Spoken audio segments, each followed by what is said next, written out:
I would say 2 years from now, the general view is it's not going to be over 5. Could it be 4? Yes. We could work with that. Financing could be 30 or 40. When you look at these variables, I think what Kayla's saying and what we're trying to do is we're not going to be able to get a more accurate number than this. We're plus or minus on the northern dams, maybe 15% Ron, and on the southern, we're still in the plus or minus 25%. We've got that spread in there.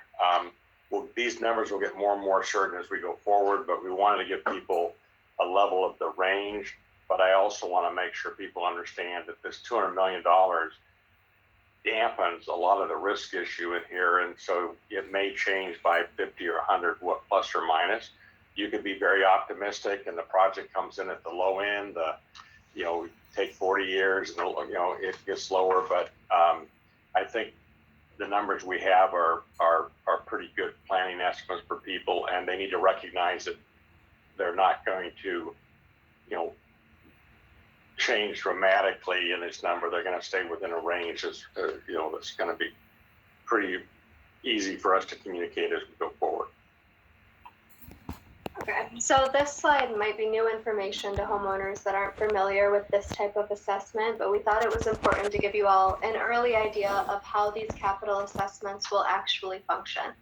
So as you can see in the title of the slide, the annual payments that homeowners pay in the SAD will vary year to year. These assessment payments are not like a typical mortgage payment or other loans that you may be more familiar with.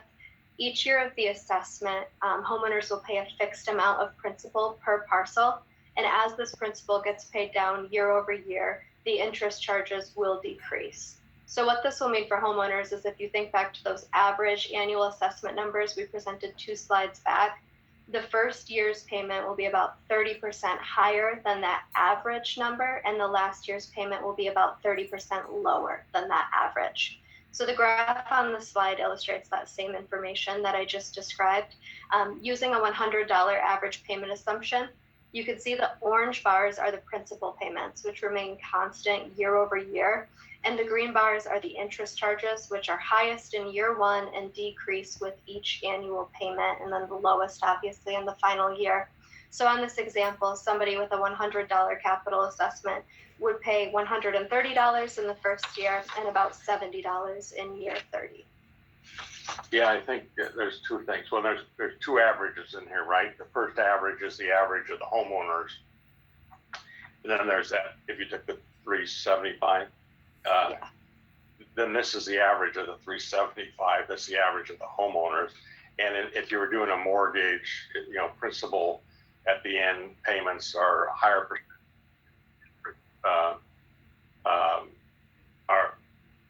Interest payments at the front end are higher than the principal kind of thing, and then it kind of works down. This kind of works the opposite. You're paying the principal off evenly over the years, and not shorter in the front and bigger in the back. And so therefore you'll see this number go down, not stay the same. And that's kind of the model that's used in this kind of financing. So operational update. So you're going to do that too? So this is not new stuff in terms of the calculation of cost. So we're going to go through that pretty quickly. Yeah, so on the computation of costs, this was presented at the last 4 Lakes Task Force board meeting in March, as well as the board meeting in December. The computation of cost has not changed. This includes the budget for the FLTF program office and operations. There are also costs included associated with the implementation and establishment of the special assessment district. Line item 3 for acquisition is for establishment of an easement that will likely be necessary to long-term operations at Edenville. And then finally, we have the estimated cost of appeal. But in summary, what this means is an annual cost to the district of $1.564 million and a 3-year amount of $4.692 million. And again, this has not changed. We presented it in December and March. Yeah. There's been a couple questions like, why is there operations on the dams if we're not, if they're not working? And the answer is we have dams. And so part of the operations is moving gates. But if you ever watch the operators move, that's not what they're not sitting there at each dam moving gates. They're spending time maintaining the dams, which we still have infrastructure in place. on all 4 dams. They have to look at, there's monitoring of the dams in terms of seepage and other measurements and structure. And so there's a constant maintenance of those dams. So yes, they're not operating the gates, but they are in fact managing from a security, safety, maintenance and monitoring mode. They're still there, and these are all qualified as dams still in the Eagle regulatory system. So we have to do all the reporting related to that, and then obviously we've got to administer this cost and structure. These are not costs that the state would generally pay. They would expect, okay, if you're going to run this stuff, we'll give you donations, but we're not going to give you funding to run your operational costs. So, and this is too big a project to rely on just hoping that people come in and, we have charity events or something to pay for it. So this is a structure that needs to be put in place now. And then we, as we go forward, these will morph, but it's a good proxy right now, we believe, for what the cost is to operate the dams and make it lower, as a probability to get lower than it does to get higher over the next 5 years. But it's a reasonable thing to look at as kind of the cost to operate these going forward. Are you doing that? Oh, that's your turn, Ron. Okay. Let's talk about the updates on the apportionment methodology. The first thing I would say is we have about a 10-page report that is going to be provided and I think put on the website in the next day or two, that really takes a deep dive into the whole history of how we finalize the apportionment methodology for the 4 lakes. It's been a interactive process. It started with trying to mimic the methodology used on the weed control districts. And then obviously we've had the dam failure. We've put a couple iterations of apportionment methodologies out to the public. We've received a lot of public feedback. Recently, in February, we held a couple of preliminary days of reviews where we met with property owners and received input. And at this point, the apportionment methodology is finalized. The report summarizing it will be published, I think, tomorrow.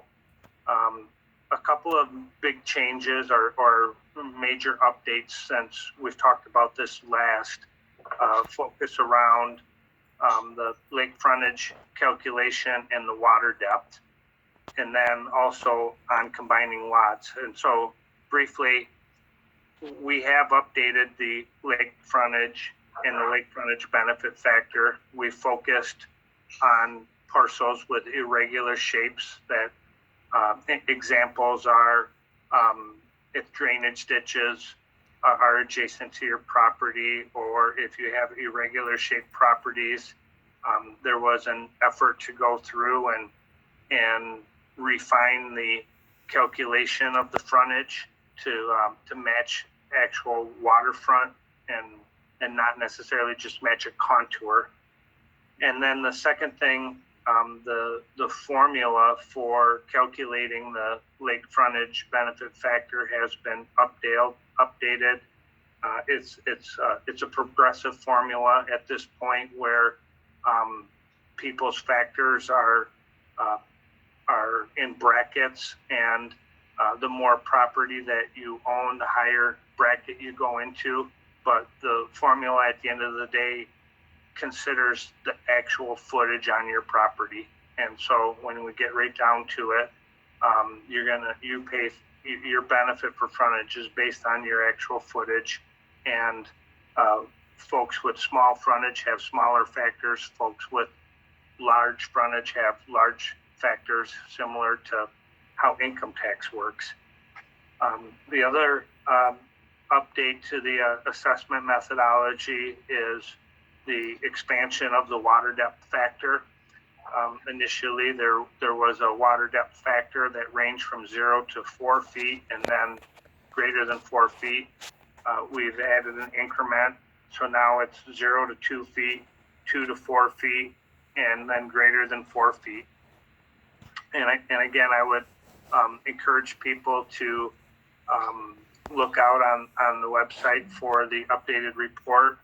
Also, we have our interactive GIS map, and that will be updated soon. I think April 12th is the date for that.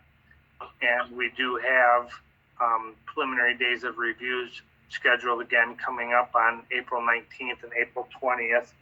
At April 19th, we'll be at the Jerome Township Hall from 9 to 4. And then April 20th will be at the Secor Township Hall from 4:30 to 9:30. This will be a chance for the public to come in and see what the finalized apportionment methodology is, and then review your property to, make sure that we have the geometry of your property and talk about frontage, talk about water depth, talk about lake view. The other factor to consider here is combining of lots. And at this point in time, the plan is to have a special assessment hearing on the operations and maintenance role in June. And if, as a property owner, you plan to combine your lots, the 4 Lakes Task Force must receive a letter from your local assessor, your township assessor, stating that this combination will be approved in the calendar year of 2023. And if we do receive that letter from the assessor, then when we hold the special assessment hearing, we will consider your benefit factors as the lots being combined. The next special assessment hearing where combinations could be considered, it will be either in 2024 or 2025. So if you miss the deadline in 2022, we will hold assessment hearings again in the future, and the assessments will be updated based on the tax records provided by the county assessors and the township assessors and the county equalization department at that time. I think we have an example. Dave, did you have another comment? Otherwise, we can move to the example later. Go ahead, Ron. So this is similar to the slide that Kayla just went through. And again, there are 2 components to this assessment: the capital improvement assessment, which is a couple years out, and then the operations assessment, which should be anticipated on your winter taxes, this winter. And you can see the ranges there. For front lots, the range is $130 to $240, depending on the benefit factors of your lot. But the most common number for a front lot is $180. And then on the back lots, the range is $60 to $120, with the most common assessment being in the range of $70. And again, this would be over a 3-year period, and this would fund the operation and maintenance based on the computation of costs that Kayla just showed a couple slides ago. Thanks, Ron. And you're going to cover this, Kayla? Yeah, so Ron just went through 2 kind of more detailed examples, and with this slide, we wanted to give a better look at the current ranges of operating assessments and the breakdown of, on average, who's paying what. So as we discussed back on the capital assessment planning estimate slide, 91% of residential parcels fall between a 0.25 and a 1 assessment. The table on the left illustrates the annual assessment costs for this range, with the low end of 0.25 having an estimated assessment of $60 and the high end of 1 having an estimated assessment of $240. The average assessment for that factor of 0.75 is $180. And then to the right, just like we did on the capital assessments, we include a table to illustrate the percentage of residential homeowners in each range. 39% of homeowners will pay between $60 and $180, 52% of homeowners will pay between 180 and 240, and 9% will be greater than 240. But really the key takeaway here is that 91% of homeowners are likely to be between a $60 and $240 assessment. But we would encourage everyone listening to go to the website, look at your parcel on the assessment map to best understand your current apportionment percentage and estimate your specific annual payment. Good. So in summary, the model we had before in May in terms of looking at our estimating model around the cost, $50 million for the recovery phase. We're still on the range of that. That was reported at the last meeting. It could be 45, it could be 55. That is all covered though with the matching grants, and so that recovery phase is financed. And then we have the $250 million of restoration. And while we've broken the numbers out and made them more integrated to kind of look at them in more detail, the number still stands with that 230 to 270. And we're still in those are our planning range and schedule. Those are roughly the same as what was there in a year ago, or roughly a year ago.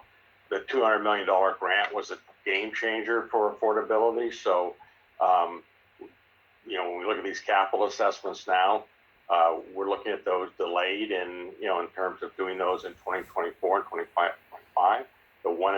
The one value of doing, when people are asking, dam by dam, one of the other things that happens here is because we're doing this capital assessment, we're not accruing any capitalized interest that would long-term impact these projects. So normally in a project like this, you don't have this kind of zero financing structure to prepay this much. So the reality is our capital assessments don't really start till we're almost at the near of the project, and so we're not accruing any capital cost of running these structures. And you've seen a lot of the things that we're doing that would be normally like engineering and stuff that would be capitalized on the project, which is significant, has been done with these other grants. So bottom line is the average, and like we say, the average is probably never right for very few people, but it gives you a sense of activity. Those are in the plus or minus 30% range as you start to look at your numbers, and working through that. But it's a reasonable estimate we see from a planning point of view to work from, and for you looking at that to understand how that impacts you and going forward. And then on the operating assessment, that's spread over. That's an annual assessment. It's averaged over the spending for those 3 years. There'll likely be another one after that, as we've said, and we either will combine that with a review. We'll have to go through another review as well. We'll try to sync them up so we're only doing one when we go forward with the capital, and only one process with capital operations. That process is pretty accurate now. There will be the changes in this won't be because of the cost, it'll be because of the distribution. So as we go through the final days of review and stuff, we're not changing the methodology, but people's homes may be assessed differently. So there's still a range in this, but it's pretty narrow in that, plus or minus probably $10, if anything, as we look through that. But it's not a function of the cost changing, it's a function of once everybody gets through and kind of looks at their numbers, and we kind of examine it in more detail. Those can change a little bit, and we work through that. There will be and then therefore, if you want to look at this as a total, you got to kind of add your two numbers up. In this case, the average doesn't necessarily come together, but you get an average here of about $540 or so when you kind of 545, I think. Am I doing that math right? 525. Okay, yeah. Very good. 525. We got a whole lot of numbers here. I should be able to have two of them. 525 kind of as a total number, but that 345 wouldn't come until later, and that 180 is going to change about that time, but we think it's a reasonable approach. It's not going to go up nothing, so that's where we are today. We wanted to get this information out. We did we intentionally delayed the PSC survey because we wanted to understand where the state funding was going to be. That survey was mailed, I think, this week, you should be seeing that in your homes. I think we have the distribution list fixed this time, so we're not going to screw that up. So I apologize for that last time. But that you'll see that survey. It's a similar survey. Some questions are changed a little, but we're trying to benchmark between them. It's going to ask you about your value, how you see the value in your lake, choices you're going to make, and your acceptability of paying assessments. And it'll be used to inform us, but it'll be used to inform the counties as well, because we'll provide those reports to them in terms of their approval of the special assessment district. So that's the cover of the assessments. The next thing, just on a communication side, we've kind of updated our, we've done the communications update. I'm not sure why it says Secord and Smallwood plan there, but we've edited that 8 times and missed that. Preliminary days of review, as Ron talked about, this is for you to go in and meet. These are all on the website, to meet with engineers and with board members to, kind of challenge your assessment in terms of the appropriation methodology, the benefits, et cetera, and working through that and give you a chance for us to understand it and work through. And if we have to make investigations around your property or terminations, we can go do that. We will, I think that Smallwood permit notice is one that will be, there's a question here, I think from Jerry, when are bids going out? Well, we're in the permit process. And so I think around May, you'll see some, we mentioned we're doing some qualifications, and then we'll be looking for Secord and Smallwood to get their permitting this year and later on bidding. Ron talked about, there's a PSC survey, I just talked about that. Deadline for notification of partial combinations, I think Ron covered that. That's a decision that has to be worked with the supervisors and stuff. You have to look at your benefits and make a determination of that to do. Eagle is going to have some public meetings. They haven't announced when. They told us sometime in June or so that they would basically explain their permitting process to people and how they're doing oversight. And then we'll have the day of hearings in likely June. That would be a full day of review where people can come in and formally come in and challenge their specific property and work through that to do. And we'll be laying that out as well as we communicate. And then the county board, once we get through that, we have to present to the county board and get their approval on the rolls. There is, after the approval of the county boards, there's a activity with that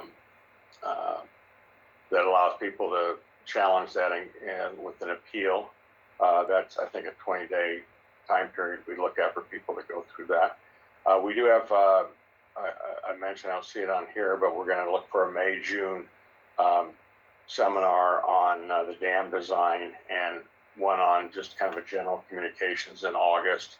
We have our board meeting in July, and we have a board meeting in, the one coming up in next, the 11th or 12th. I don't know if it's on there.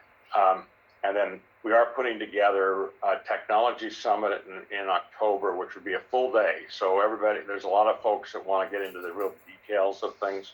And it would be a format where we bring the engineers and folks in and talk about the hydrology, detail aspects of the design, have outside speakers that have been working with us or would have a view. So a pretty broad view, and so stay tuned for that in terms of the schedule and stuff to work through. So that's kind of the general view of communications. I just wanted to summarize here to kind of look at where we are.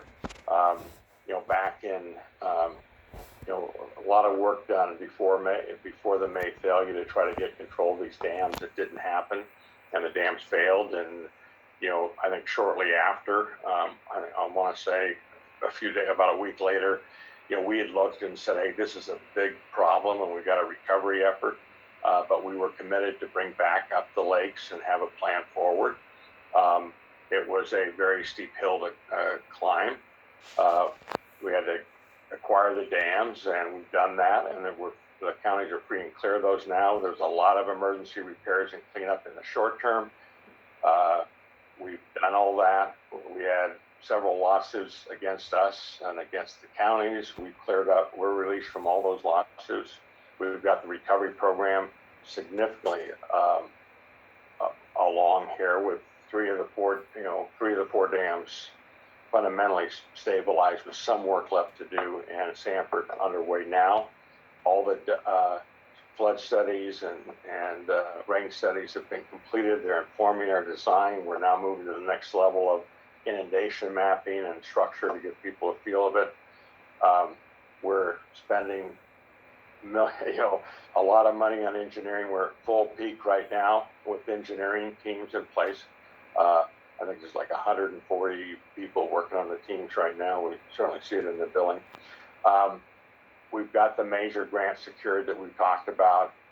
We now have a plan of financing, and we feel confident we've got a project that's on track that we can deliver to. So I think we're optimistic and feel good about it, and I feel you should as well, that we've got a program here where the Four Lakes are in the community's future, and there's really it's about us staying focused as a community to implement it. There's a lot of things to do. We want to keep those schedules and work through that, but I just want to say thank you to the community that's worked with us and kind of had faith in us, because it's been a big lift in less than 2 years to get to where we are, where we have a little bit of confidence. I agree that nobody enjoyed the fact that we were saying this was going to be a 3 to 5 year effort. But I think what we're saying now is we're confident we can manage to get the results here, and we feel good about that. So good. So we'll open it to Q&A.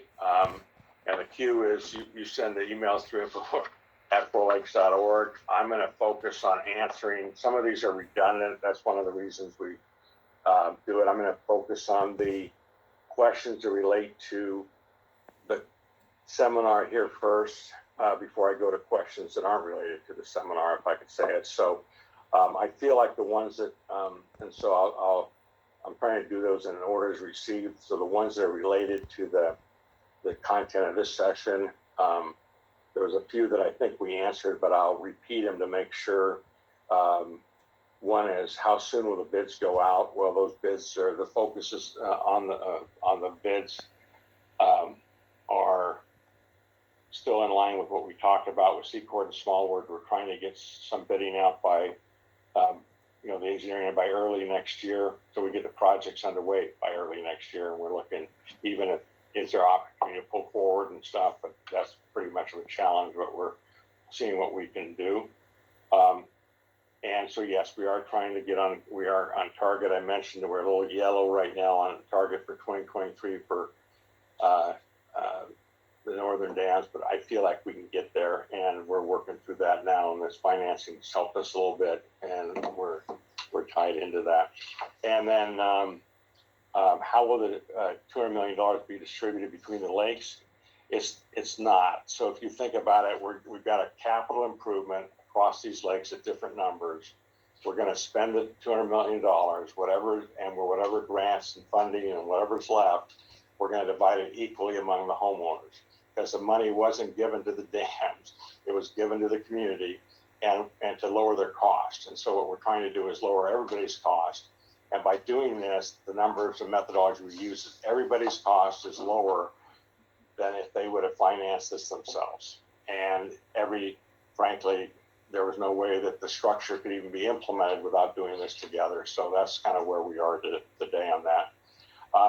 And then, so I think we've answered the thing with the other question here, but I think we've answered, but just to repeat it, it is, are the lakefront property owners assessed for repairs to the dam? Yes, that's the capital assessment. We reviewed that. And right now we're thinking that capital assessment, it's 30 years. The operational assessment, honestly, is a forever thing. We're in the community of having dams, and we're going to have an operational assessment, and we're going to keep those dams in good repair, and that's a key thing. There's some other questions here. I'll come back to them as we, but I want to get the ones related to cover today. So, I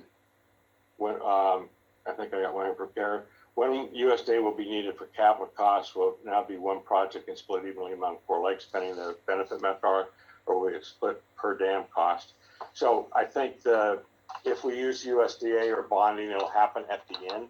We have this non-interest-bearing costs right now. We're going to use those costs first, and then basically all going to be funded together, and then the remaining cost of the assessment is spread across all the homeowners, and that's less than if we let every project do it. There's frankly, this is a benefit, and so we got to spread it in a way that everybody gets to where they were and gets to an affordable number. So that's where we're going from that point of view. So we're not doing a individual bid and structure on the dams.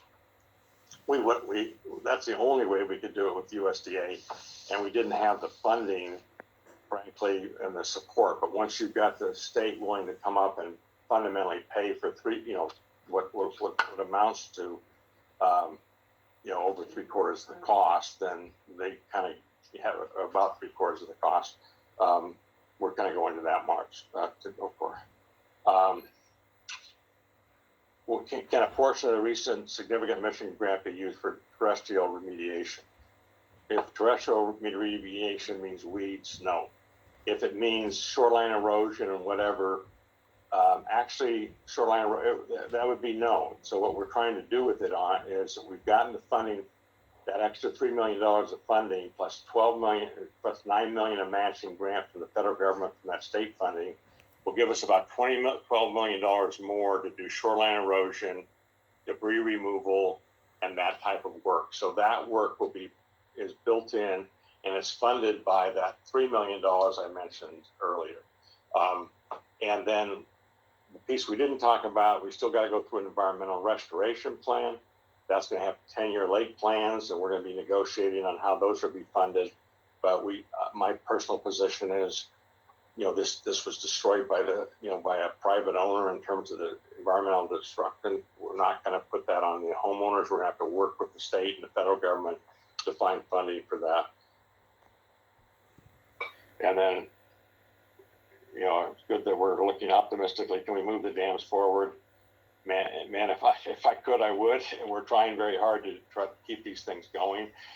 There's optimism that we can do some stuff, but it's really a tight schedule now, to be honest with you. But we're working on that and seeing what we can do. With assessment factors have already been determined to our property be used